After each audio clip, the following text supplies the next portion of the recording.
and welcome back to Let's Play East, Book 1 and 2. Last time, we entered Darm Tower, and pretty promptly got captured. I think we made it to, what, the 5th or 6th floor before we got caught? And now we're just cooling our heels in a jail cell. But as you can see, there's another guy here with us. So, let's talk to him, see what his story is.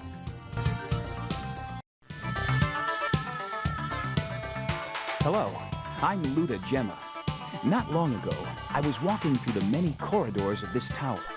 As I turned a corner, I came across a long hall with many stone statues lining its walls. Suddenly, an old man appeared in front of me. As our eyes met, he panicked and disappeared into the wall. Soon after, I was caught by the goons. So, this man is Luda Gemma. He saw that hidden passage that we found in the hallway with the stone statues, and then he was caught by goons. Pretty straightforward story.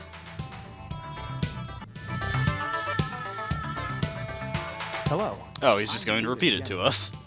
Okay, yeah, Luda, you can, yeah, I know, you already said this. With many stone statues lining Yeah, the statues, the hidden passage. An old man appeared in front of me. Okay. Yeah, old man, I know, he wasn't very helpful. Soon after, I was You were captured by the goons. Okay. Yeah, let's not talk to him again. Oh, hey. Well, that was, fortunate. And who might you be, sir? Colin? You know, I know a little bit about the East series, and there's this one guy who's really famous for breaking walls. Well, you're not Colin. As you might know, if you're familiar with the East series, this is Adol's will-be stalwart companion, Dogie. I don't know why, but his name was changed to Colin in this game, I guess because Dogie's not an actual name. And he tells us that the old man we met is named Rasta, which, his name is actually Raba because, I guess the name Rasta is too similar to Rastafari. And if you remember, Rasta, Raba, I may alternate between the two, he was asking for an eagle idol. So, Dogie here will give it to us.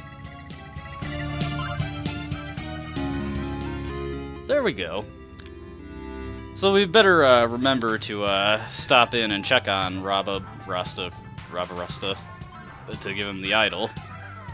And let's just see how Luda is doing. Looks like he doesn't want to go with us. He's just going to try and escape without us. Got anything else to say, Dogie? And if you still don't know where Rasta is, Dogie tells you to look in the hallway with the statues. And his little tip there is probably to tell you to use the Mask of Eyes in case you forgot that you had it. But with that out of the way, we can just leave the basement floor and never come here again.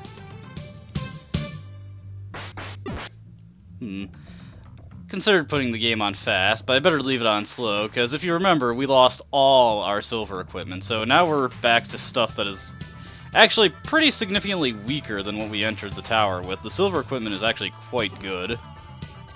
So it's really unfortunate we lost it. Just wanted to make sure I got the armor ring equipped. Without the assistance of the silver armorers, we're going to be taking a lot more damage until we can get some of them back. And of course, we are going to have to recollect all of that silver armor for a very specific purpose. What that purpose is will become apparent later, but you can probably guess that the equipment itself is pretty important since it was specifically stolen from us out of all of our inventory. And whoever that guy in the dark cloak was, he went through the effort of collecting all of it. So yeah, I just gotta do a little safe strategy there to take out those guys. I keep forgetting the Mask of Eyes is in the inventory. Alright, let's talk to Rasta and give him what he wants. Here you go, old man.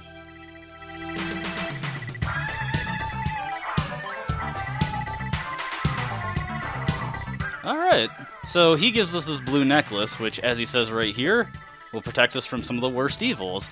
What this means is that as long as we have it in our inventory, we won't get warped by those statues on the floor higher up, so we can now pass them.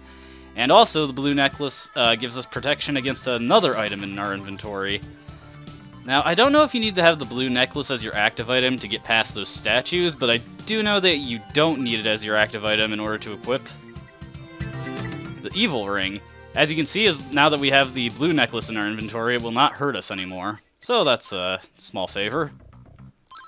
Of course, we don't actually need the evil ring for anything right now, and it provides no benefit aside from what you need it for.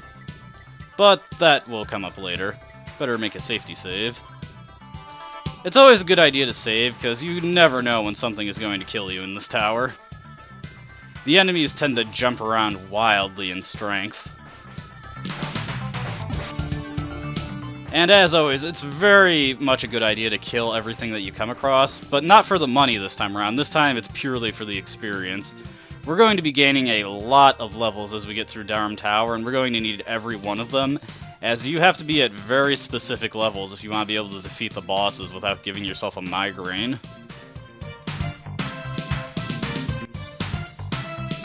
Well, now that that's taken care of, let's continue our journey upward. Now, that was the first time we're going to have to do some backtracking in the Darm Tower, but it's not going to be the last. And there's one backtrack towards the end that's particularly infamous among people who've played this game, and we'll be seeing that later. I'm sure you'll know which one it is when we get to it. At least we got those sick guitar licks to guide us through.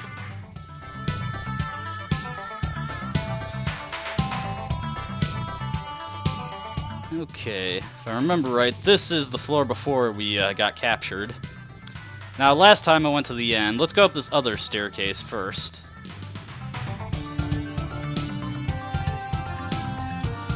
A couple times, you'll have the option of going up 2 staircases.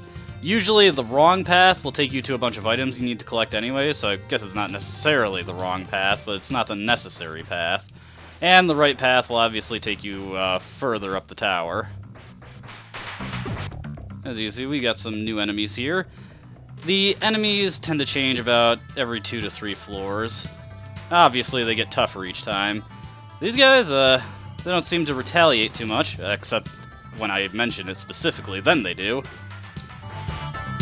Very defensive, though. Like I said, I'm very much worried about getting killed randomly, so I'm going to stick to the armor ring for when I feel it's unsafe to not have it equipped. I could show off the mirror here, but we'll save it for another time. There is actually one specific area I can think of where freezing the enemies in their tracks will actually come very much in handy. And yeah, this place is actually a complete dead end. Like I said, any empty chest that you come across, it's always empty. It doesn't get filled up later. When I first played the game, I actually assumed that once my silver equipment got picked out of my pockets, it would go into those empty chests, but that is not actually the case. I'm really not sure what they're there for.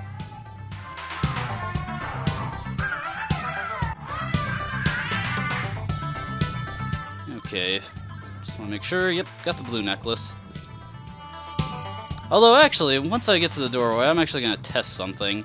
You see, some of the items in the game, you simply need to have them in your inventory for them to take effect, while other times you actually have to have them as your active item in order to use them. And it's a bit random about which is which, so let's just make a save real quick. Okay, it was on the 6th floor that we got captured, so that was in the ballpark. Let's put the heal potion on.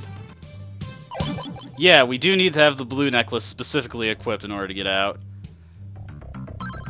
Of course, if you wait around enough, Dogie will just come back and break the wall open again for you. That I actually do know about. Alright, got it on. Let's go. Now that we've bypassed that part, we're going to be heading into the higher echelons of the tower, and we're going to be finding our old silver equipment, although it's not always straight on the beaten path.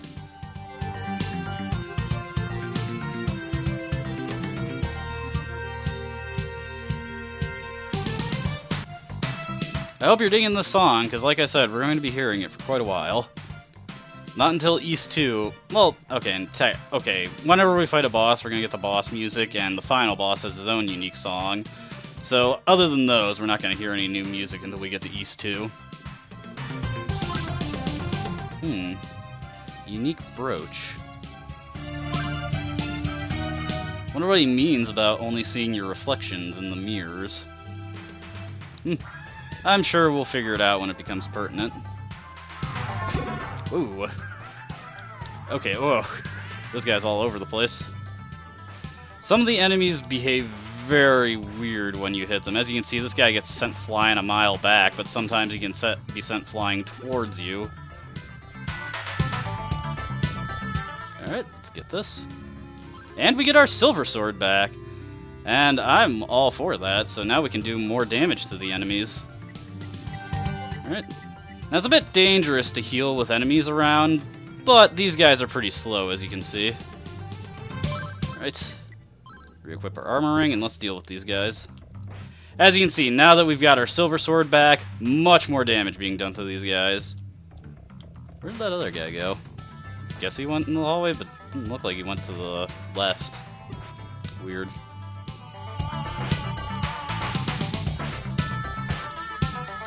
Whoop. These guys are getting a little too close for comfort. Let's get out of here.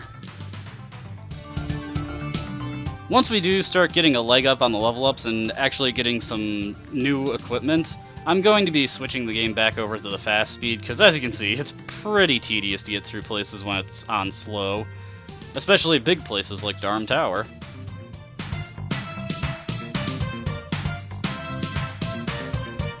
Oh, so you see Dogie there? That's the last time we're actually going to be seeing him in the tower. He doesn't do anything else from this point on.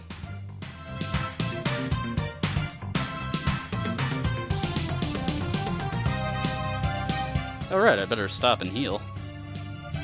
God, where is my head today? And there we go, we're back at full.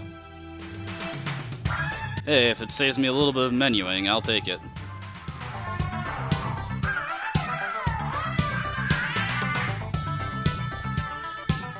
Alrighty. I really should have external maps of this place so I can remember better where everything is. For what it's worth, I can say that if you see a staircase, odds are you have to go up it. Very rarely is there a dead end. The only genuine dead end that we've come across thus far was the staircase that just took us to the room that had an empty chest in it. Oh man, my sense of direction is awful.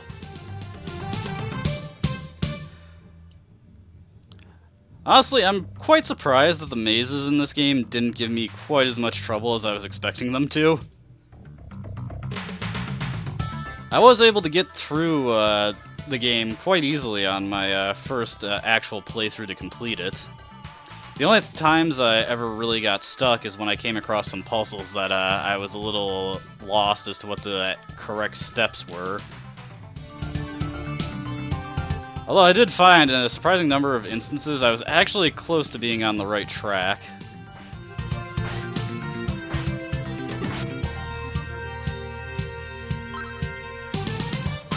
Right.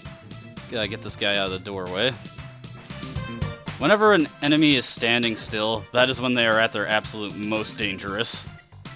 Funny how that works, isn't it? Alright, so as you've probably noticed, we've got all these statues around here. Go away. Oh, geez. Both of them.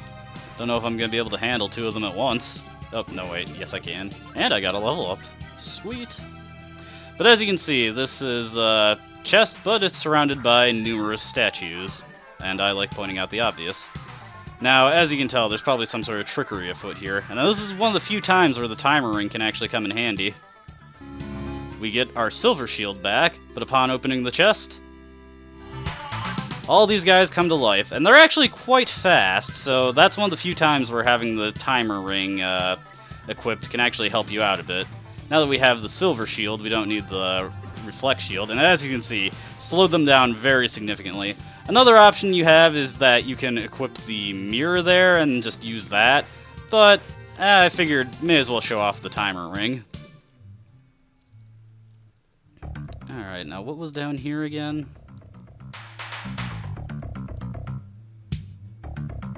Down here is the way up. We actually don't want to go up, we're gonna go back down. You gotta get down to get up.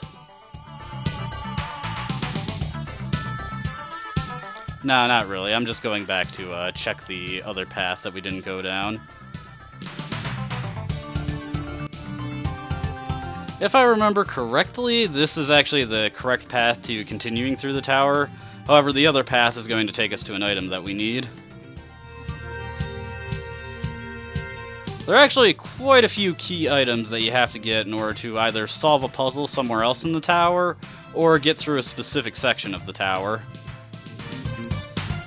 One that we already know about, but we haven't come across the section where we need it yet, is the brooch that we need in order to deal with the mirrors. Oh, boss room. Definitely want to save here. Alright, let's see what we got. And we've got Giant Praying Mantis. Staple of video game bosses. And this guy's pretty easy. When he throws out those 3 boomerangs, that's the maximum number of boomerangs he can throw out, so he can't actually throw out any more to hurt you while you're attacking him. But as you can see, I'm actually fairly low leveled for this fight. I'm doing very minimal damage to him. Now hopefully picking up the silver shield will help me out in case I do get hit. But from my experience, you generally want the best stuff possible when fighting bosses. Otherwise, they just do absurd amounts of damage to you, and you do very little to them. Which may be the case here, but this guy is actually, yeah, as you can see, this guy is definitely one of the easier bosses in the game. He's a bit tougher if you're playing on fast speed, but like I said, we're always switching that off for boss fights because they're really tough if you have it on.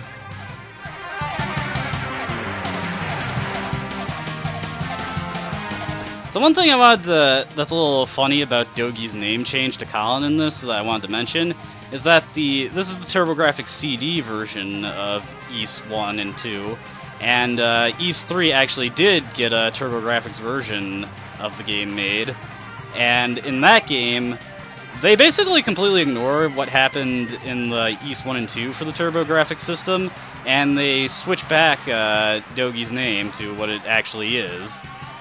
I'm not exactly sure why that happened. Ooh, and this guy's actually pretty close to killing me. Luckily, he threw his rangs really far away, so... Oh, you gotta be... Oh my god, I can't believe I just did that. Okay, so yes, if you're ever in trouble, you can leave boss rooms. However, I didn't want to leave there. That was embarrassing. I can't believe that just happened. Ugh. So yeah, always try to stay clear of the door when you're fighting a boss because you can leave the boss room. I honestly wasn't expecting that to happen. You wanna know something amazing? That's not the first time I've ever done that. And of course I'm doing way worse this time around.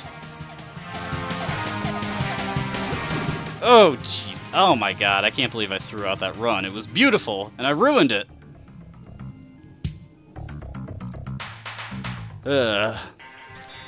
See, I'm never gonna get a fight that perfect again. Oh, goodness. Oh, what am I doing? Why did I do this to myself? I've noticed that whenever I'm actually not... I've never had stuff this embarrassing to happen to me when I've played the game on my own. But of course, once you're recording, all that just goes out the window. Anyways, I gotta play this safe now. I wanted to get through the fight quickly because I screwed it up and now we have to watch way more of it. Ugh.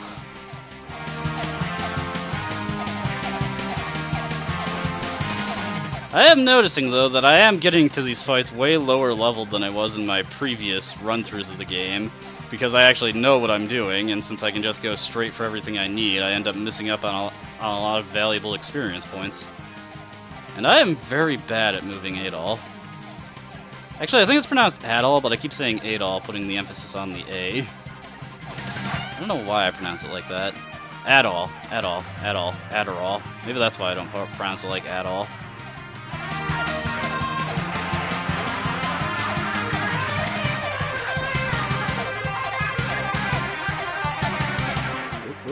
There we go. And this is why fighting bosses at the unintended level is very frustrating. You simply have to play very safely, and it's very slow and very boring, and I just killed myself again. Dear.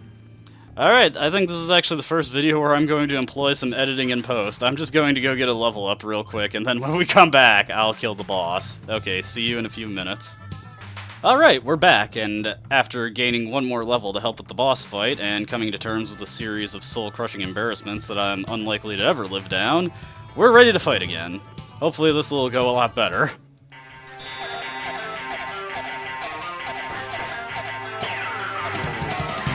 You know, it's funny, it's just I'm going through the game too fast, actually, so I'm never reaching anything at the proper level, and I'm always setting myself up for embarrassment.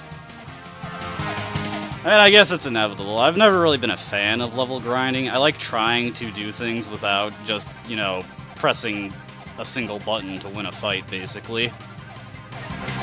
But unfortunately, this is just one of those old school RPGs where that's not really an option, especially considering your only option, really, is to run into the enemy until they fall over and die.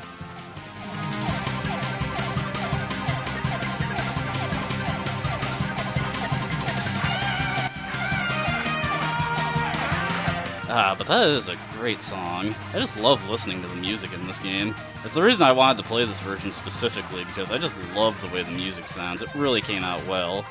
And honestly, most tracks are just fantastic.